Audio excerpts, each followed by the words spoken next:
بالأدب تنال أعلى الرتب فعش حياة العلماء وقرأ صنوف الكتب ودم على تواضع لا تفتخر بالنسب.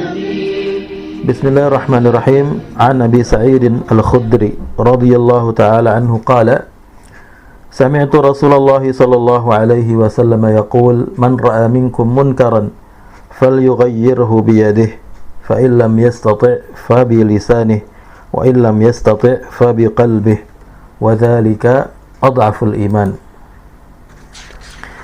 Baik, di antara yang bisa kita ambil dari hadis ini dijadikan dalil oleh para ulama mengenai bahwa iman itu bertingkat-tingkat, bertambah dan berkurang dan bertingkat-tingkat.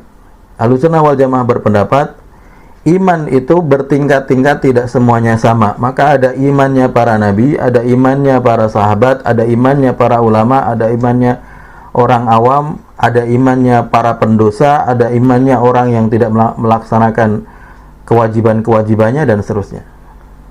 Jadi bertingkat-tingkat. Maka imannya nabi tidak sama dengan imannya sahabat tidak sama dengan imannya misalnya tabi'in, imannya tabi'in tidak sama dengan imannya orang normal, orang awam biasa.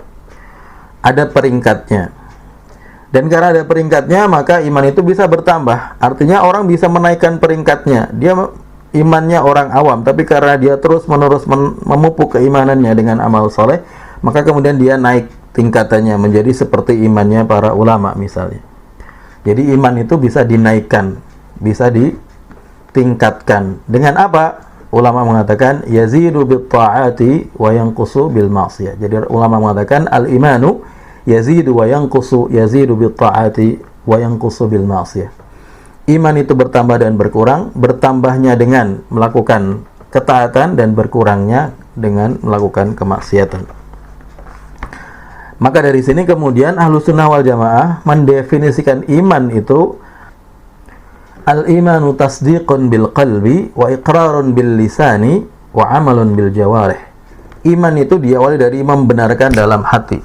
Hatinya mempunyai keyakinan, yakin benar Allah ada, yakin benar Rasulullah adalah utusan Allah, yakin benar ada surga dan neraka. Ini keimanan dalam hati, membenarkan. Yang kedua, iqrarun bil lisan. Kemudian mewujudkannya, melafazkannya, mengikrarkannya dengan ucapan, dengan lisan. Dan yang ketiga, amalun bil arkan, melaksanakannya dalam bentuk ketaatan, dalam bentuk amalan. Maka iman mempunyai tiga dimensi, dimensi hati, dimensi ucapan, dan dimensi perbuatan. Semuanya merupakan bagian yang utuh, yang tidak terpisahkan dari keimanan. Artinya, kalau salah satu tidak ada, maka itu bisa merusak sama sekali keimanan menjadi tidak ada, atau bisa menguranginya. Contoh, kalau misalnya orang ngomong, berkata, saya beriman, kemudian dia melaksanakan sholat, melakukan perbuatan-perbuatan yang diperintahkan agama, diperintahkan Allah, tapi hatinya tidak membenarkan, hatinya tidak yakin, dia tidak percaya dengan Allah, tapi pura-pura ngomong saya percaya, pura-pura melakukan ketaatan, maka ini imannya tidak diterima sama sekali. Karena yang paling penting yang pertama adalah keyakinannya dulu. Atau contoh yang lain, ada orang yakin, sudah mengatakan syahadat, saya beriman, asyhadu an la ilaha illallah wa anna muhammadar rasulullah, tapi misalnya kewajibannya tidak dilaksanakan secara lengkap. Sholatnya kadang iya, kadang tidak, puasanya kadang iya, kadang kurang, zakatnya kadang iya, kadang tidak. Berarti imannya berkurang, tidak lengkap. Atau misalnya dia melaksanakan semua yang wajib, tetapi yang dilarang Allah Subhanahu wa taala juga dikerjakan. Berarti imannya berkurang. Jadi salah satu dari tiga ini bisa mengurangi, bahkan bisa menghilangkan sama sekali. Yang menghilangkan sama sekali adalah jika tidak ada keyakinan dalam hati. Dan ini pernah terjadi pada zaman Rasulullah yang disebut dengan para munafikun, orang-orang munafik. Orang munafik mereka berikrar, mengatakan asyhadu an la ilaha illallah. Kemudian mereka juga salat. Ya, walaupun tidak lengkap, dalam artian kalau dalam sebuah hadis dikatakan sesungguhnya salat yang inna afqalu salati 'alal munafiqin al-isya wa subh. Sesungguhnya salat yang paling berat bagi orang munafik itu sholat isya dengan subuh, maka mereka sholat isya dan subuh nggak datang, karena itu waktunya istirahat. Dan bagi orang yang tidak ada keimanan, susah untuk memotivasi diri untuk bangun atau untuk pergi ke masjid untuk sholat. Jadi mereka berikrar syahadat, pura-pura beribadah, tapi dalam hatinya tidak ada keimanan. Maka Allah mengatakan dalam Al-Quran, innal munafiqina fid darkil asfali minan nar. Sesungguhnya orang-orang munafik pada zaman Nabi yang dimaksud di sini, dan juga yang sejenis yang mempunyai konteks yang sama dengan orang-orang pada zaman Nabi, orang munafik pada zaman Nabi, fid darkil asfali minan nar, di dalam kerak api neraka yang paling bawah. Jadi Ahlus Sunnah wal Jamaah memahami iman dengan 3 dimensi ini. Barangkali orang bertanya, mengatakan atau protes, loh, iman kan artinya kepercayaan. Kenapa kita masukkan perbuatan dalam kepercayaan? Itu kan hal yang berbeda. Kita mengatakan iman yang berarti kepercayaan itu secara bahasa. Tapi ketika iman sudah berubah menjadi sebuah istilah, terminologi dalam agama, maka dia mempunyai 3 dimensi tersebut. Dan syariat kita, Islam, Allah Subhanahu wa Ta'ala dan Rasulullah memperkenalkan istilah-istilah yang dahulunya secara bahasa mempunyai makna, tapi kemudian ketika berpindah menjadi bagian atau terminologi dalam syariat, dia mempunyai makna yang baru, yang lebih kompleks. Contoh misalnya, salat.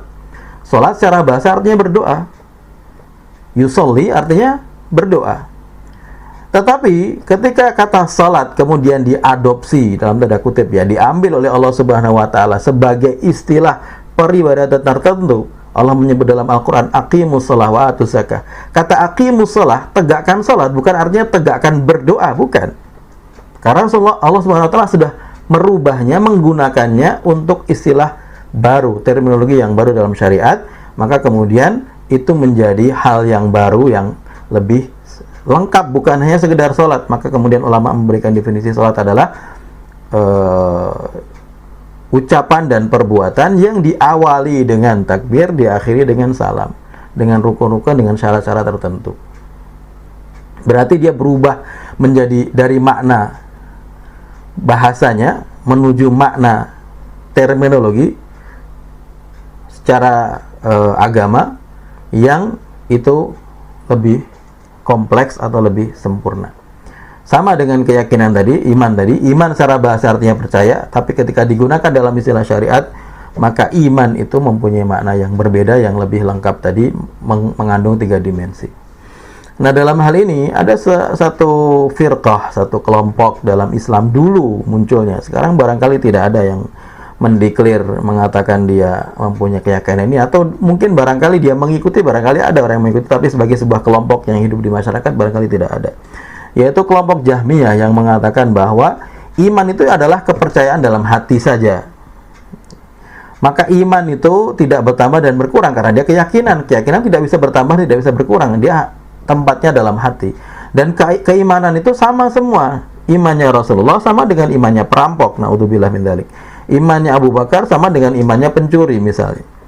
Karena iman itu sama. Nah, ini tentunya adalah pemahaman yang fatal. Karena konsekuensi dari pemahaman ini, orang yang sudah beriman, yakin ada Allah, kemudian tidak syahadat, tidak sholat, maka dia akan dianggap sebagai orang yang sempurna imannya.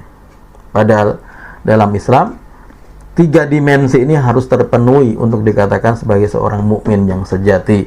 Jadi mukmin itu juga beriman, yakin, tapi juga syahadat, tapi juga melaksanakan kewajiban-kewajiban yang dibebankan kepadanya.